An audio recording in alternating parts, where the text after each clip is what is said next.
Hare, Hare Krishna, Krishna Krishna, Hare Hare, Hare Rama, Rama Rama, Hare Hare.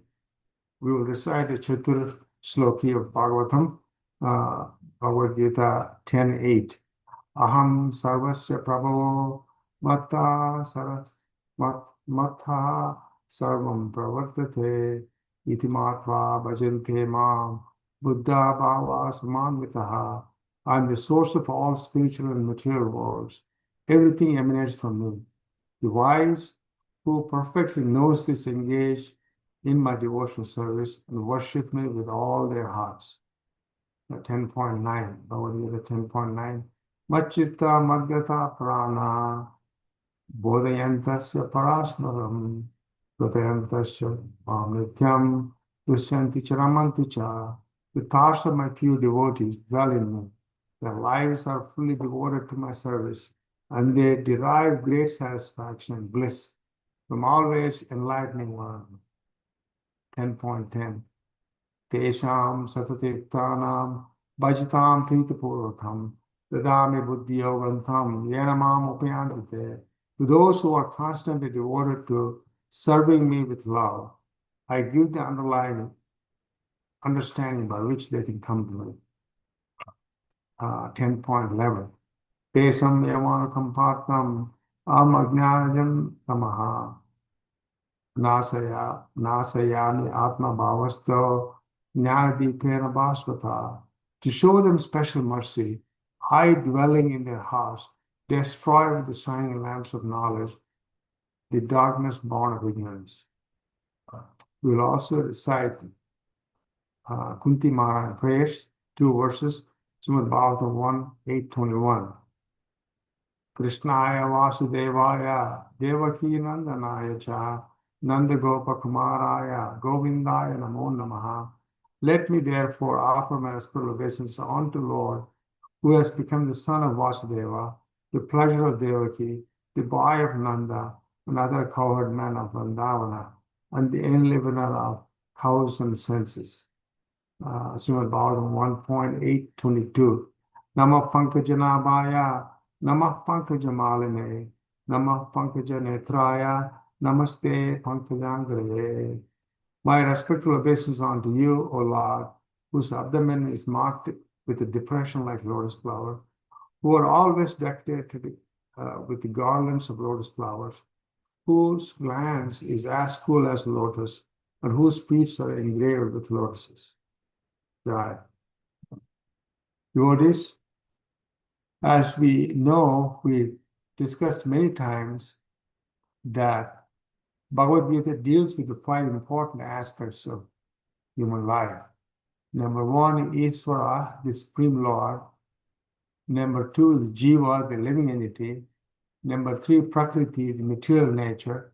Number 4, Kala, the time. Number 5, Karma, the action and reaction. These are very important to know, that how Bhagavad Gita addresses globally the human life,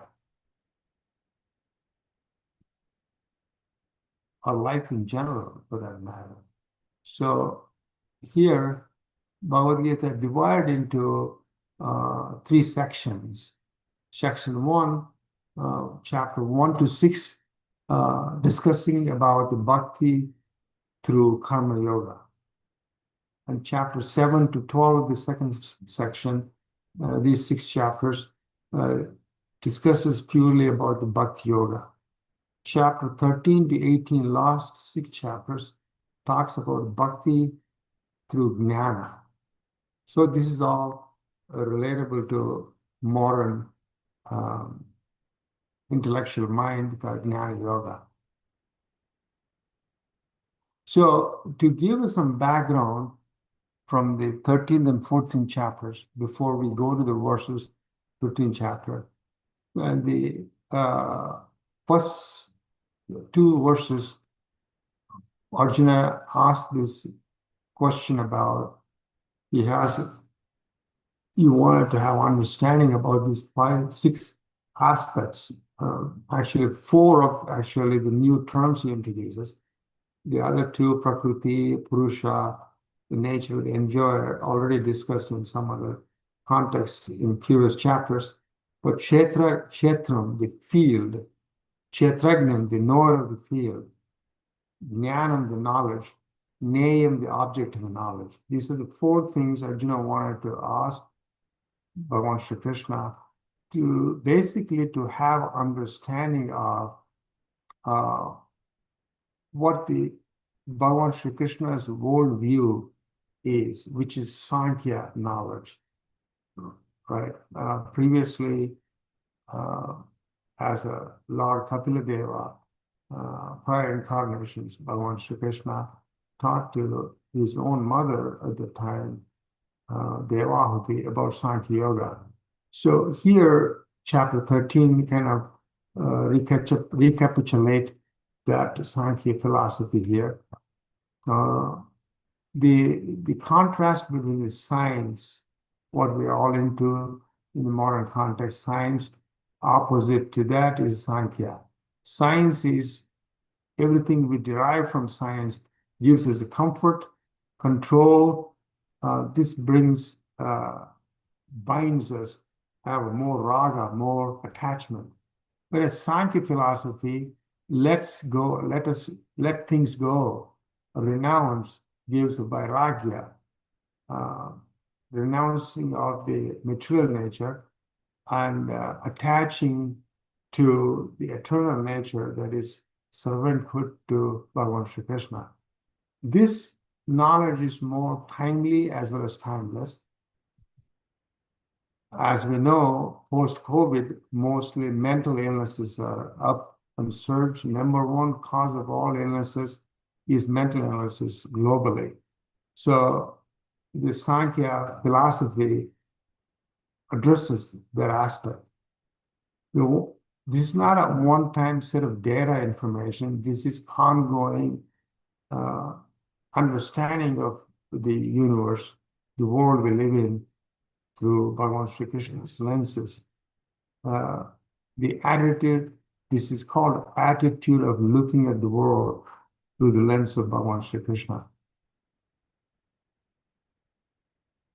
So in a nutshell, Sankhya is we have 5 Pancha Mahabhutas, 5 senses. There's knowledge, acquiring senses, working senses, the speech, hands, legs, and the genitalia, and sense objects, form for eyes, sound for ears, taste for tongue, touch for skin, etc.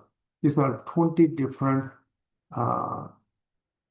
objects, 20 different items, right?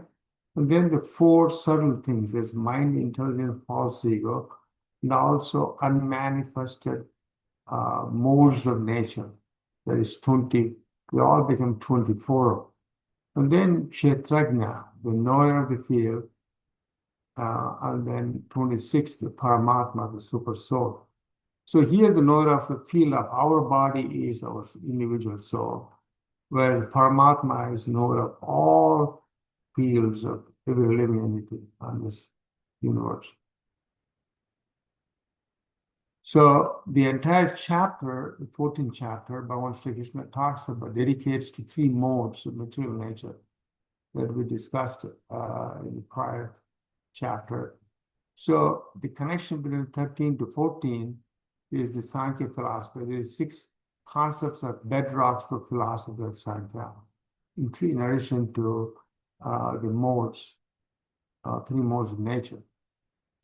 Now, Bhagavan Shri Krishna explains the modes to deepen Arjuna's understanding on Sankhya, and how it fits Bhagavan Shri Krishna's framework of analysis.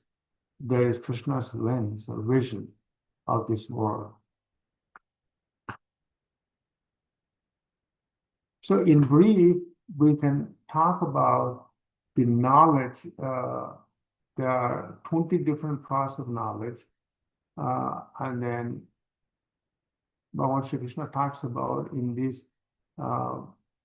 verses in 13th chapter, the 20 different processes of knowledge. These are the 2 important aspects here in this.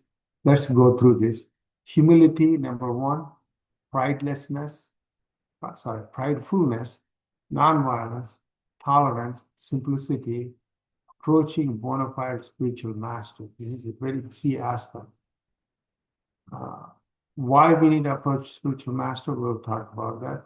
The cleanliness, steadiness, self-control. Number 10, renunciation of objects with sense gratification, absence of false ego, perception of the evil, birth, death, old age, disease. Number 13, detachments. Number 14, freedom from entanglement with children, wife, home, and the rest. Number 15, even-mindedness amidst the pleasant and unpleasant events. And number 16, constant, unalloyed devotion to me. So that is another, in Sanskrit word, we call it as avyabhicharani bhakti. For us to develop avyabhicharani bhakti, we need to approach a bona fide spiritual master to have proper knowledge and serve and have proper knowledge. In 17, aspiring to live in a solitary place. Number 18, detachment from general mass of people. 19, accepting the importance of self-realization. And 20, philosophical search for absolute truth. All these, Bhagavan Sri Krishna says, I will declare to be knowledge. Anything outside of this is ignorance, according to Bhagavan Sri Krishna's philosophy. So these 20 processes, as we discussed, 8 to 12 verses in 13th chapter, the important is bhakti, avyabhichara, unalloyed devotion to Bhagavan Sri Krishna by approaching a bona fide spiritual master. So what is the connection between chapter 13 and 14? In addition to the verses we discussed, the important one is 13:22. Here, it discusses Bhagavan Sri Krishna refers to the modes. Purusha prakriti stohi, bhukte prakriti guna, yan guna, karana guna samyasya, sad asad yoni janmasa. The living entity in material nature thus follows the ways of life, enjoying three modes of nature. This is due to his association with that material nature. Thus he meets with the good and evil among various species. So purport.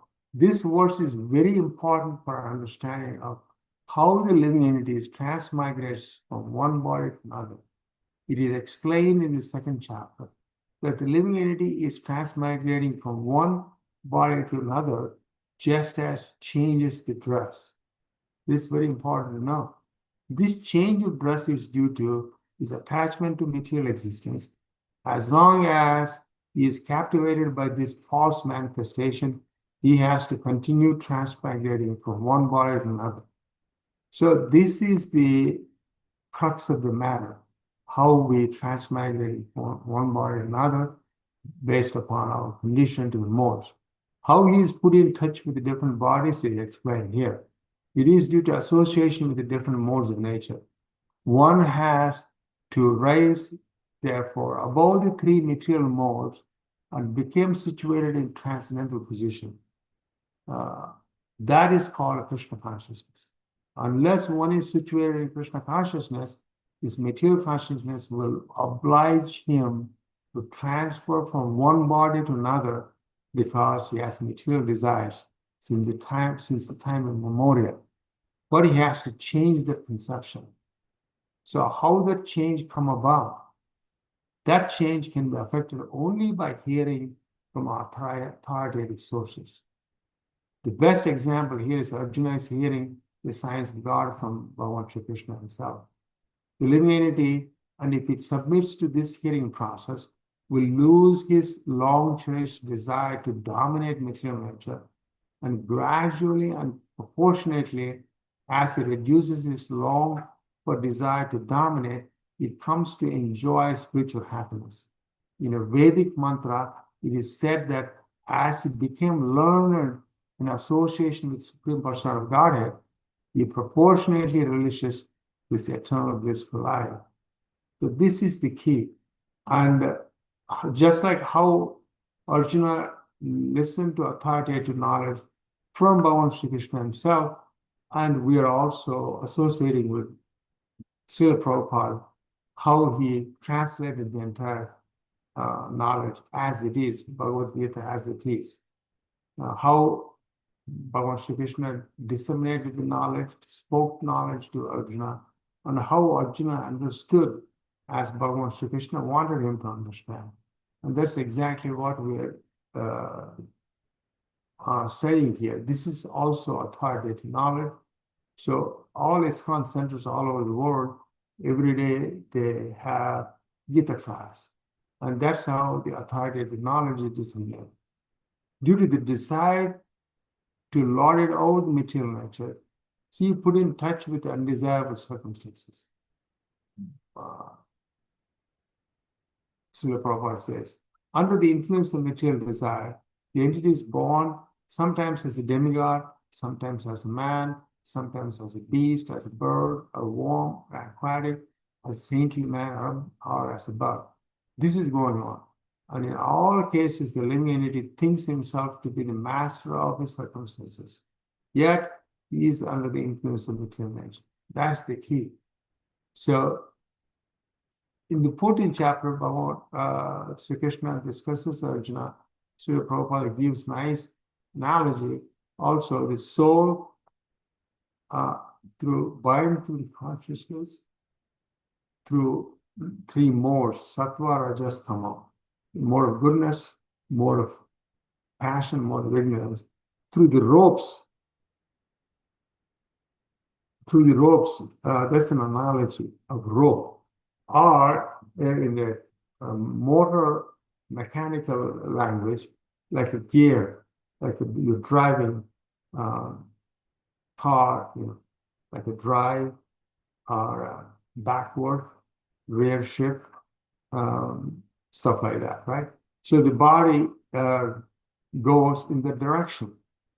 So how the soul is bound to these three modes through consciousness. And in Srimad Bhagavatam, 3rd canto, 25th chapter, 15, Lord Kapila, incarnation of Bhagavan Sri Krishna, talks to his mother, Devahuti, answering to a question. This verse says, Chetaha kalau asya bandhaya muktaye cha atmano matham guneshu saktam bandhaya ratham va pumsi muktaye. The stage in which the consciousness of living entity is attached by the three modes of material nature is called conditional life, just like what we discussed. But when that same consciousness is attached to the Supreme Personality Godhead, the Bhagavan Sri Krishna, one is situated in the consciousness of liberation, and that is a pure and unaligned devotional service. So the same where you attach, the soul is attached to the modes, three modes, or Bhagavan Sri Krishna. So the essence of the verse, the important verse in 1426, Bhagavan Sri Krishna says, Mam chayo vebicharena bhakti yogena sevake sagunan samatityathan brahma bhuyaya kalpati. And translated by Prabhupada, Srila Prabhupada, one who engages in full devotional service, unfailing in all circumstances, at once transcends the modes of material nature and thus come to the level of Brahma. That is at the level of soul. So that is a brief introduction from chapter 13 to chapter 14. Let's go over to chapter 15. So here, verses 1 to 5, Bhagavan Sri Krishna describes the process of freeing oneself from these weakness of the heart. And verses 6 to 20 discusses about Purushottama Yoga. So weakness of heart, what is that? Which is desire to lord it over material nature, gives up the avyabhicharya bhakti, gives when you are not in unalloyed, pure unalloyed devotion, service to Bhagavan Sri Krishna. So you are automatically in the nature of lording it over material nature. So it increases the propensity to lord it over material nature. So attachment, possession of matter ensues. This perpetuates. This pushes us to eternal bondage. How do you overcome the weakness of heart? Avyabhicharya bhakti, avyabhicharya bhakti. Prabhupada, through the ISKCON society, he gave orders for chanting Mahamantra at least 16 rounds a day and following 4 related principles. This will get us to a neutral level. And slowly, by chanting daily, you develop purity of the heart. Association of devotees is also most important for detachment, the possession of the matter. These are the 2 key important things one should practice in daily life. Avyabhicharya and bhakti by chanting 16 rounds minimum daily, following 4 regulated principles. 4 regulated principles: no meat eating, no illicit sex, no gambling, and no intoxication whatsoever. And detachment, association of devotees, just like how we are associating through Zoom. Similarly, we also have Srimad Bhagavatam class every morning that happens. It will 7:45 to 8:30, 7:30 to 8:30. Tomorrow will be an incredible class. My Guru Maharaj, Devamrita Swami Maharaj is giving Bhagavad Gita class, Srimad Bhagavatam class tomorrow. This will be a great opportunity to associate with the devotees. On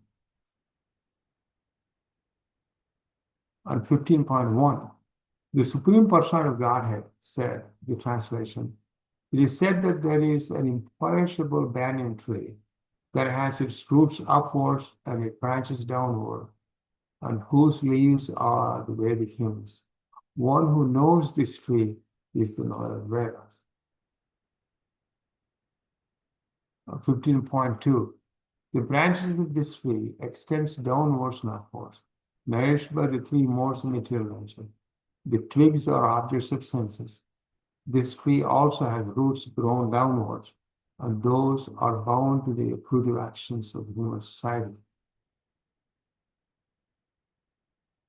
And then 15.3 to 4, translation. The real form of this tree cannot be pursued in this world. No one can understand where it ends, where it begins, where its foundation is.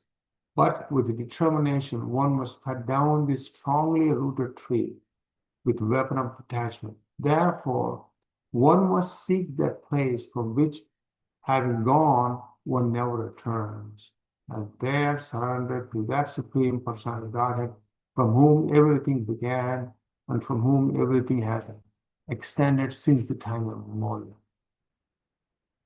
Those who are free from the false prestige, illusion, and false association, who understand the eternal, who are done with the material lust, who are freed from the dualities of happiness and distress, and who, unbewildered, know how to surrender to the Supreme Personality, God had attained to that eternal kingdom. So here, Bhagavan Sri Krishna clearly talks about what is the process of attaining the eternal kingdom through avyabhicharya bhakti. 15.6. So here, Bhagavan Sri Krishna eavesdrops us how the spiritual world looks like. That supreme abode of mind is not illuminated by sun or moon, nor by fire or electricity. Those who reach it never return to this material world. 15.7. The living entities in this conditional world are my eternal fragmental parts. Due to conditional life, they are struggling very hard with the six senses, which include the mind. 15.8. The living entities in the material world carries his different conceptions of life from one body to another, and as the air carries the aroma, thus he takes one kind of body and again quits it to take another. This is a very nice words. Gives a very nice analogy how soul transmitting is. Just like aroma is carried by the air. 15.9. The living entity, thus taking another gross body, obtains certain type of fear, certain type of ear, eyes, tongue, nose, and senses of touch, which are grouped about the mind. He thus enjoys a particular set of sense objects.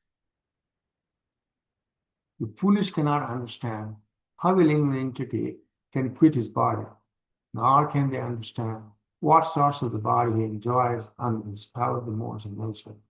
But one whose eyes are trained in the knowledge can see all of this. So this, how do you train the knowledge? By associating with devotees and reading Bhagavad Gita, Srimad Bhagavatam, like how Prabhupada translated. This is all the knowledge that you train. 15.11. The enduring transcendentalists who are situated in self-realization can see all this clearly.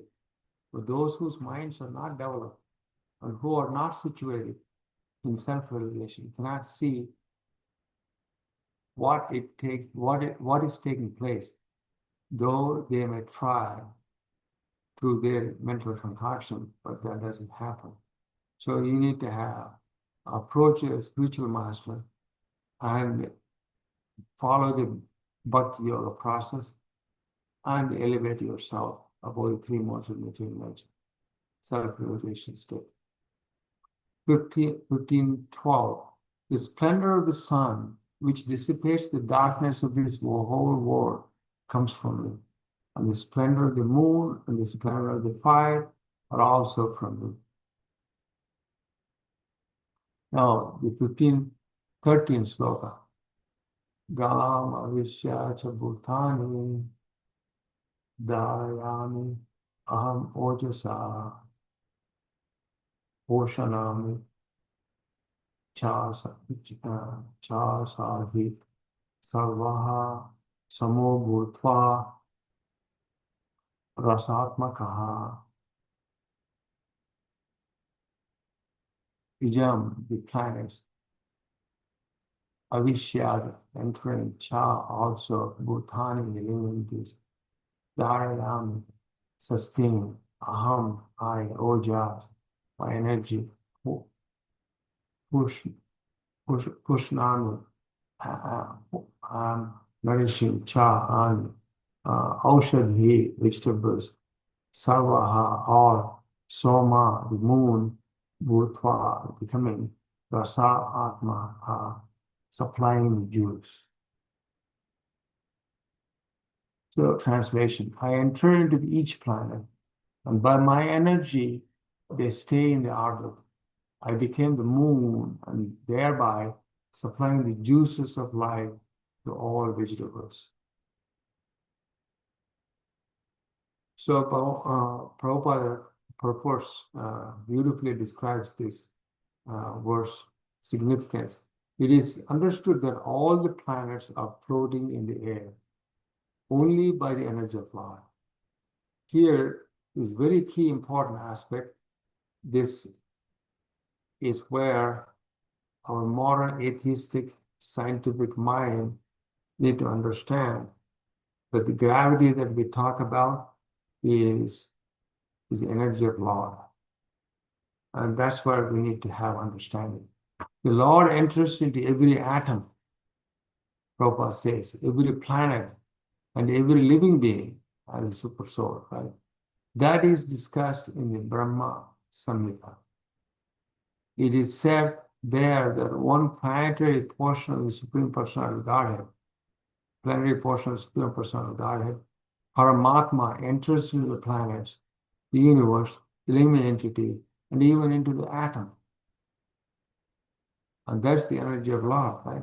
So due to his entrance, everything is appropriately manifested. When the spirit soul is there, a living man can float on water when he was thrown into water. But when the living spark is out of the body and the body is dead, the body sinks. Of course, when it is decomposed, it floats just like the straw and other things. But as soon as the man is dead, he at once sinks into the water. Similarly, all these planets are floating in this space. And this is due to the entrance of the supreme energy of Supreme Personality of God.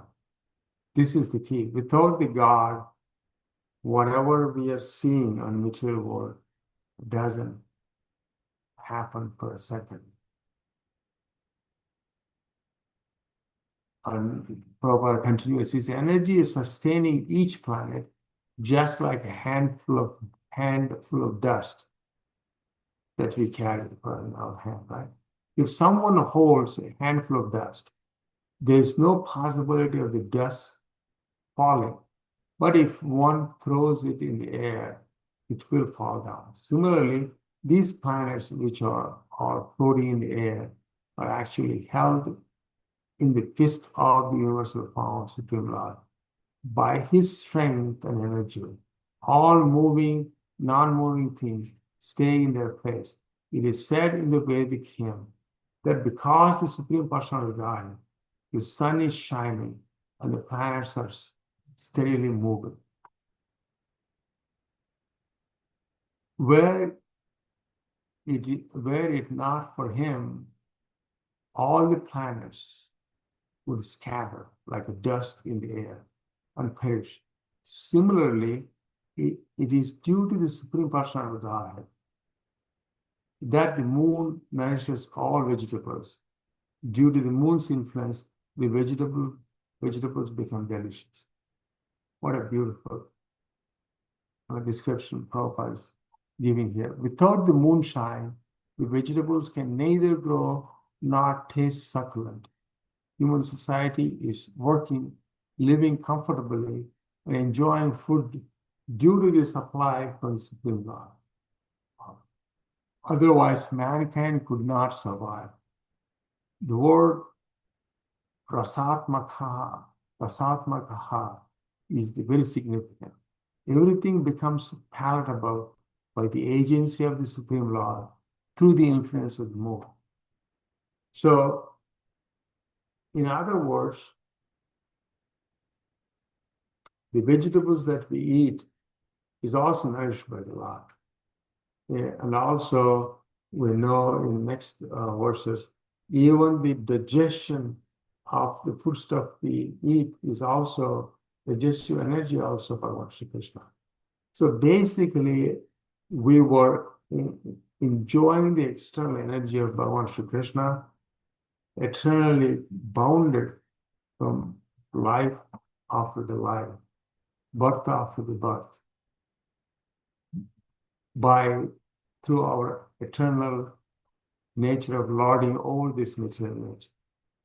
So whereas we need to slowly develop our bhakti so that we can get rid of the shackles of the bondage. That's the essence of human life.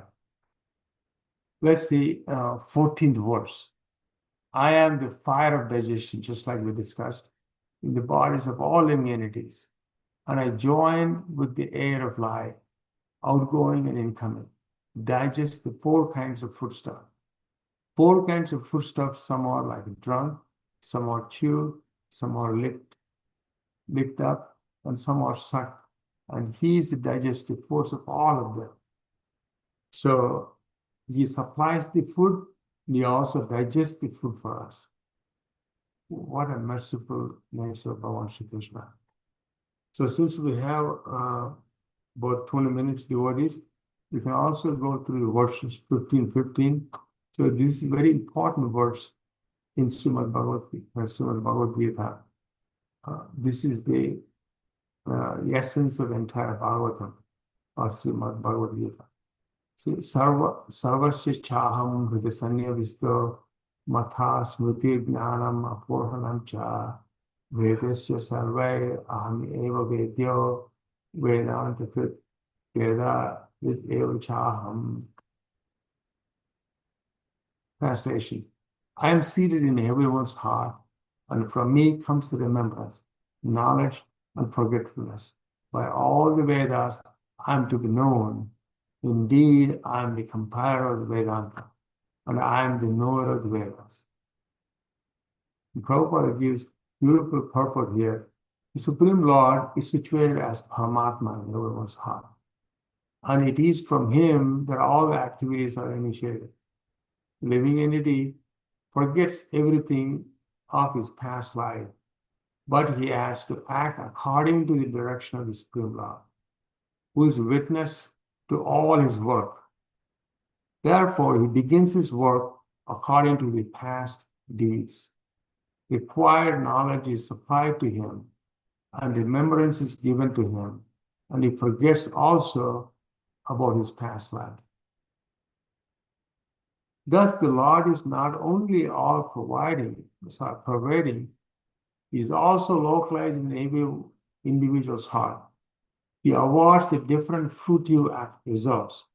He is the worshipable not only as the impersonal Brahman, the supreme personality of Godhead, and the localized Paramatma, but as the form of incarnation of Veda as well.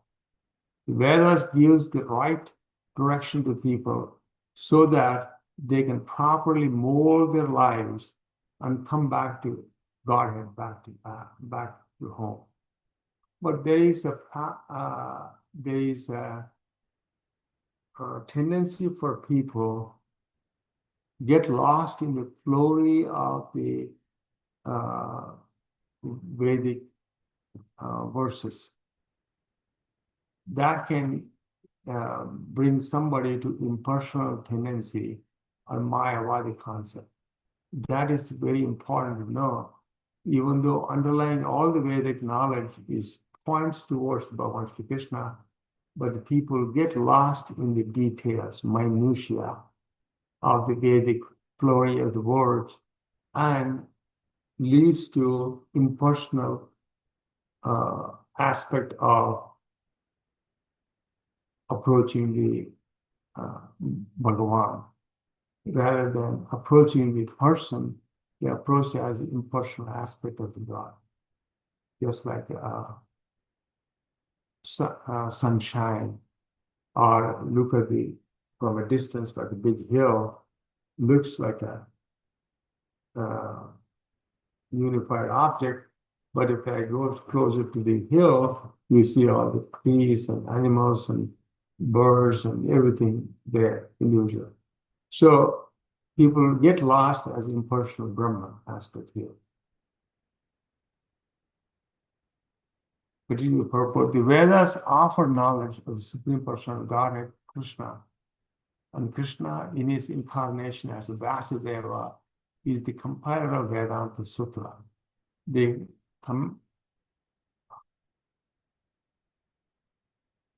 Vedanta Sutra, the commentation of the Vedanta Sutra by Vasudeva, Srimad Bhagavatam, gives the real understanding of Vedanta Sutra. So tomorrow there will be a class by Guru Maharaj Devananda Swami and Srimad Bhagavatam, Vedanta Sutra, described by Vasudeva. I think everyone take time to attend the class tomorrow in the morning at 7:30 at the temple, Los Angeles, Dwarka, New Dwarka temple. The Supreme Lord is so full that for the deliverance of the conditioned soul, he is the supplier and digester of the foodstuff. Just like we talked about. He supplies and also digests the foodstuff. The witness of his activity and the giver of knowledge in the form of Vedas. And as the Supreme Personality of Godhead, Sri Bhagavan Shri Krishna, the teacher of the Bhagavad Gita too. He is worshipable by the conditioned soul. Thus, God is all good. God is all merciful. What a beautiful description Srila Prabhupada gives on this purport.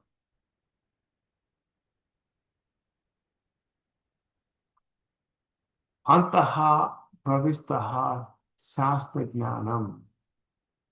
The living entity forgets as soon as he quits his present body, but he begins his work again, initiated by the Supreme Lord. Although he forgets, the Lord gives him the intelligence to renew his work where he ended his last life. So this is so merciful. Lord, even though the atheistic mind lost life, Lord Krishna gives you knowledge to pursue the atheistic mind if you want this life. But again, we have our choice and we can change our direction from the past to Bhakti Yoga by mercy of a devotee. Right? So we all are hand-led through this Bhakti Yoga process by a devotee of Bhagavan Shri Krishna. So not only does a living entity enjoys or suffer in this world according to the dictation from the Supreme Lord, situated locally in the heart as Super Soul, but he receives the opportunity to understand the Vedas from him also, if he chooses to. So if one is serious about the understanding of Vedic knowledge, then Bhagavan Shri Krishna gives the required intelligence. Why does he present the Vedic knowledge for understanding? Because a living entity individually needs to understand Bhagavan Shri Krishna. Vedic literature confirms this. Yo asu sarvaya veda jyate. In all the Vedic literature, beginning from the four Vedas, Vedanta Sutra, the Upanishads, and Puranas, the glories of Supreme Lord are celebrated.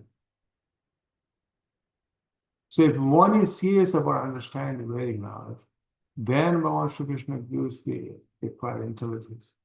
Why does he present the Vedic knowledge for understanding? Because a living entity individually needs to understand Bhagavan Shri Krishna. So it is just that Srila Prabhupada repeats this many times in his translations in the books, that what one thing that we need to have is sincere longing for Bhagavan Shri Krishna. Once you develop that sincerity, and then Bhagavan Shri Krishna give you that knowledge, both from within and without, that is through spiritual master as externally. So Vedic literature confirms this. Yo so sarvai veda jyate. In all the Vedic literature, beginning from the four Vedas, Vedanta Sutras, Upanishads, Puranas, the glories of Supreme Lord are celebrated. By performance of Vedic rituals, discussion of the Vedic philosophy, worship of the Lord in devotional service, he is attained. Therefore, the purpose of the Vedas is to understand Bhagavan Shri Krishna. The Vedas gives us direction by which to understand Bhagavan Shri Krishna and the process of realizing him. So the ultimate goal is the Supreme Personality of God. That is the main point. It's like a bull's eye on this entire sloka. Is the ultimate goal is the Supreme Personality of God. That's what we need to know through Vedas. And that is the essence. Vedanta Sutra 1.1.4 confirms this in the following words. One can attain perfection in 3 stages. By understanding the Vedic literature, one can understand his relationship with Supreme Personality of Godhead. That is Sambandha. By performing different processes, one can approach him. Abhideya. At the end, one can attain supreme goal, who is no other than Supreme Personal Godhead. This is Sambandha, Avideya, and Prayojan. So we go into our constitutional position of serving the Supreme Personal Godhead. In this words, the purpose of Vedas, the understanding of Vedas, the goal of Vedas are clearly defined. So, what is the purpose of the Vedas, understanding of Vedas, and goal of the Vedas? Is Bhagavan Sri Krishna. To know Bhagavan, all points are towards Bhagavan Sri Krishna. Well, what is the next verse translation says? 15:16. There are two classes of being, the fallible and infallible. In the material world, every living entity is fallible. And in the spiritual world, every living entity is infallible. Besides these two, there is the greatest living personality, the Supreme Soul, the imperishable Lord Himself, that's Bhagavan Sri Krishna, who has entered the three worlds and maintaining them through His mercy. Why He's maintaining all these three worlds? Because of our nature. We want to lord over. We want to be God. We want to enjoy. And Bhagavan Sri Krishna, by His mercy, just like a father, still loves, gives support to the wild child that is gone berserk right at home, still out of compassion, gives them toys or whatever, so that child won't get alone or get into troubles. So Bhagavan Sri Krishna gives us all these facilities so that we can enjoy here. But eventually, after all this enjoyment, so we keep repeating birth and death, finally, by mercy of devotee, Lord Sri Krishna gives us the direction to this beautiful knowledge of attaining Bhagavan Sri Krishna. And we are so fortunate. Out of almost 9 billion people on the planet, how many of us who's really interested in the Bhagavan aspect of Supreme God? Only few. So we are a minority, spiritual minority. So 15:18 translation, because I'm transcendental, beyond both the fallible and infallible, because I'm the greatest, I'm celebrated both in the world and in the Vedas as the Supreme Person. Very nice. And 15:19, whoever knows me as the Supreme Person of God, without doubting, is the knower of everything. Because everything what you see is the external energy of love. If you know Bhagavan Sri Krishna, you know everything. And that is the essence of teaching of Bhagavad Gita, Veda-Vyasa's teachings. He therefore engages himself in full devotional service to me, O son of Bharata. So once we know who is the Sarvakarana Karanam, so that is ultimate cause of all causes, is Supreme Personality of Godhead, Bhagavan Sri Krishna. Once we know that, and everything is perfect. And in 15:20, this last verse in this chapter, this is the most confidential part of the Vedic scriptures, O sinless one. And it is disclosed now by me. Whoever understands this will become wise, and his endeavors will know perfection. Devotees, you are very patient. Thank you for allowing me to share this beautiful knowledge of Bhagavan Sri Krishna's conversation between Bhagavan Sri Krishna and Arjuna. Very beautifully translated by A.C. Bhaktivedanta Swami Srila Prabhupada, who is the founder Acharya of ISKCON, Sri Krishna Consciousness Society. So I wanted to touch upon briefly the chanting 16 rounds from 4 regulated principles aspect, because chanting is the main aspect of devotional service. So my Guru Maharaj also says, how do you chant? Chant in sacred place at sacred time. This is so beautiful. What is the sacred time? An hour and a half before sunrise. There's typically 4:30 in the morning. After Mangalarti, you can start chanting. How do you chant? So that is in sacred time, in a sacred place. If you can chant in the temple or the altar at your home, that's powerful. So you chant with this bead. This has Tulsi bead, mala. There's 118 beads, 108 beads with the head bead here, right? And you just chant with this bead back. Just chant for each 16 syllable of Maha Mantra. Hare Krishna, Krishna Krishna, Hare Hare Rama, Rama Rama, Hare Hare. That's the one bead count. Similarly, Hare Krishna, Krishna Krishna, Hare Hare. Hare Rama, Rama Rama, Hare Hare. Second beat. Hare Krishna, Krishna Krishna, Hare Hare. Hare Rama, Rama Rama, Hare Hare. That's the three. Like that, you chant 108 rounds one time. That's one round.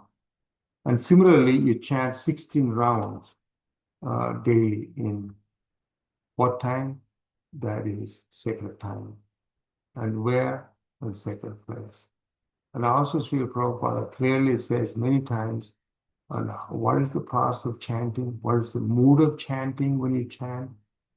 Process of chanting is chant and listen, nothing else.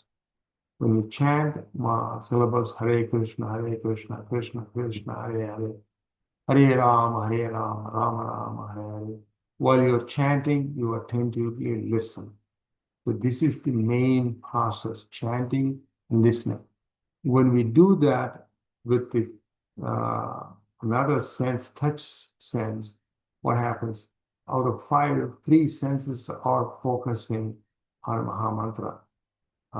And then automatically mind will come to Maha Mantra. And that's how mantra enter into mind and mind comes into mantra. There's a seamless integration of mantra and mind. And that is the beauty of doing chanting in Brahma Muhurta time, very sacred time and sacred space. And the 4 regulated principles are very important. So by having the 4 regulated principles, you really come to a neutral platform. You really come to a human platform. And from there, you add 16 rounds of chanting daily and associating with the devotees. And slowly, your impurities of the heart, just like Chaitanya Mahaprabhu said, Cheto Darpanam Archana, the impurities in your consciousness get clear. And that is when just like previously we talked about 14th chapter of Bhagavad Gita, the soul through its consciousness is bound to the 3 modes. So when we do the chanting daily, following the 4 regulated principles, associating with devotees, our soul's attachment to our consciousness through the 3 modes slowly get weakened. And that's how it weakens the position of attachment to the 3 modes. And then when attachments to 3 modes are cut off, naturally the soul becomes the transcendental position. So this is a process of evolution. It has to start daily. So we have eternally so many lifetimes we were bound to this material 3 modes of material nature. So there's a tremendous dirt and things were surrounded by this consciousness. So we got to purify the consciousness. How do you purify the consciousness? By chanting and following 4 regulated principles and associating. Tomorrow is the greatest association time, happens in the morning, Srimad Bhagavad Gita class, so Srimad Bhagavatam class, by my Guru Maharaj, Devamrita Swami, is giving a wonderful class on verse in Srimad Bhagavatam. I think that's an opportunity where we can come and associate devotees and meet true devotee like Sri Devamrita Swami. And he is he's been initiated by Bhagavan A.C. Bhaktivedanta Swami, founder Acharya, ISKCON Society. So they have, it is very nice to associate key devotees like that. It is very rare opportunity. So we can attend the Bhagavad Gita, Srimad Bhagavatam class tomorrow. With that, I'm going to sign off. Thank you for giving me the opportunity to talk to you guys, talk to you devotees. And anything I said that touched your heart, this all knowledge comes from my Guru Maharaj and A.C. Bhaktivedanta Swami Srila Prabhupada, Founder Acharya, Bhagavan Sri Krishna, Arjuna, all the devotees, all the way to Chaitanya Mahaprabhu, Nityananda Prabhu, Chaitanya Mahaprabhu, all the Guru Parampara. But if there was any mistakes were done, it is my fault. Please forgive me so that I can continue to grow and do better seva next time. With that, Hare Krishna, Krishna Krishna, Hare Hare, Hare Rama, Rama Rama, Hare Hare. Hare Krishna, Hare